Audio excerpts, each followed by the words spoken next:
আপনারা যারা 2025 সালের হালনাগাদের নতুন ভোটার হয়েছিলেন বা অফিস থেকে ভোটার হয়েছেন, তো আপনাদের জাতীয় পরিচয়পত্রের অনলাইন কপিটি কিভাবে ঘরে বসেই ডাউনলোড করতে পারবেন, আজকের এই ভিডিওতে এই বিষয়টি বিস্তারিত দেখাবো। তো ভিডিওটি না টেনে সম্পূর্ণ দেখবেন। তো চলুন ভিডিওটি শুরু করা যাক। আপনারা চাইলে এই কাজটি হাতে থাকা স্মার্টফোনেও করতে পারবেন।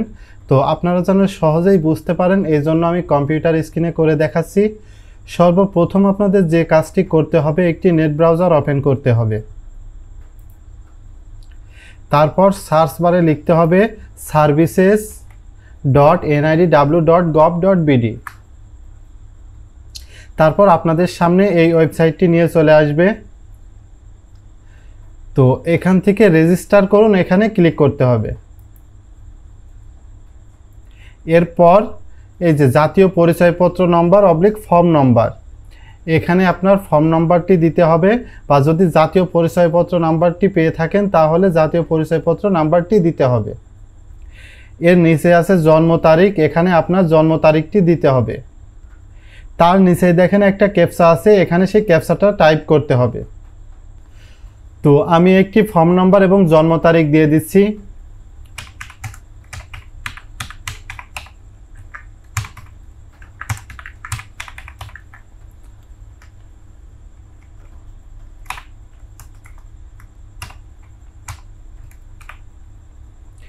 এরপর সাবমিটে ক্লিক করতে হবে।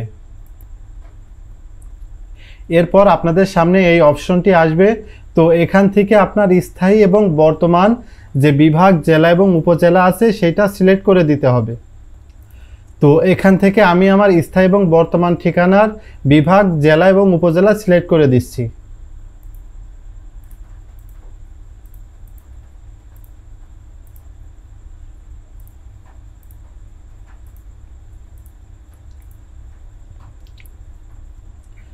এরপর পরবর্তী অপশনে যেতে হবে। তারপর আপনার যে ফোন নম্বরটি দেওয়া ছিল এখানে শো করবে। তো আপনার যদি ফোন নম্বরটি কাছে থেকে থাকে তাহলে সেই নাম্বারে ওটিপি পাঠাতে পারেন। আর যদি এই নাম্বারটি আপনার কাছে না থাকে সেক্ষেত্রে যোগাযোগের তথ্য পরিবর্তন এখানে ক্লিক করবেন।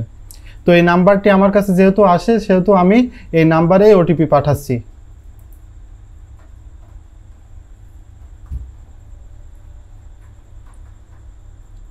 এরপর ওটিপিটা এখানে টাইপ করব।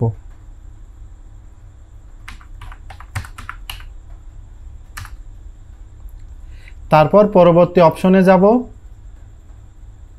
তো এই কাজটা যদি আপনি কম্পিউটারে করে থাকেন তাহলে আপনার সামনে এমন অপশন আসবে। তো কম্পিউটারে যদি করেন তাহলে আপনার স্মার্টফোনে কি করে নেবেন, গুগল প্লে স্টোর থেকে এনআইডি ওয়ালেট অ্যাপটা ইনস্টল করে নেবেন। এরপর এনআইডি ওয়ালেট থেকে এই কিউআর কোডটা স্ক্যান করে নিলে আপনার ফেস স্ক্যান করার অপশন আসবে।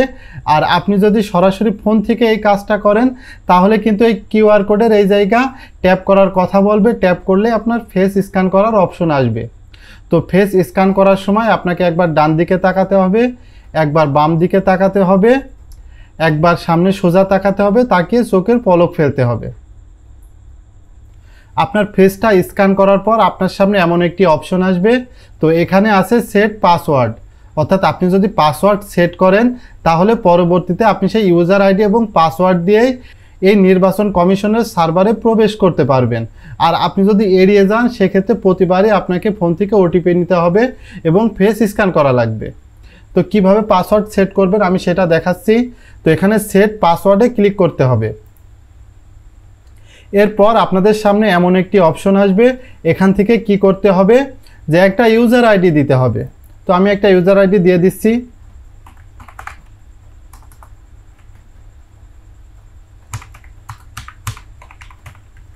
ইউজার আইডি দেওয়ার পর আমাদের এখান থেকে পাসওয়ার্ড সেট করে নিতে হবে, অর্থাৎ আমাদের মনের মতো একটি পাসওয়ার্ড দিতে হবে।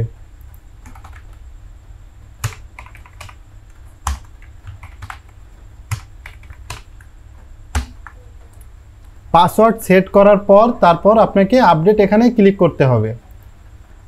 পাসওয়ার্ড সেট করার পরে আপনাদের সামনে এমন একটি ইন্টারফেস আসবে। তো এখানে দেখেন সবচেয়ে নিচেই ডাউনলোড অপশন আছে। তো আপনি এখানে ক্লিক করলে আপনার এনআইডির কপির যে অনলাইন কপিটা সেটা কিন্তু ডাউনলোড হয়ে যাবে। তো এভাবেই কিন্তু ঘরে বসে আপনি খুব সহজেই আপনার জাতীয় পরিচয়পত্রের অনলাইন কপিটি ডাউনলোড করতে পারবেন। তো ভিডিওটা যদি ভালো লেগে থাকে তাহলে একটি লাইক দিয়ে যাবেন এবং চ্যানেলটি সাবস্ক্রাইব করে সাথেই থাকবেন। দেখা হবে আগামী নতুন কোনো ভিডিওয়। সেই পর্যন্ত সবাই ভালো থাকবেন, সুস্থ থাকবেন। আসসালামু আলাইকুম।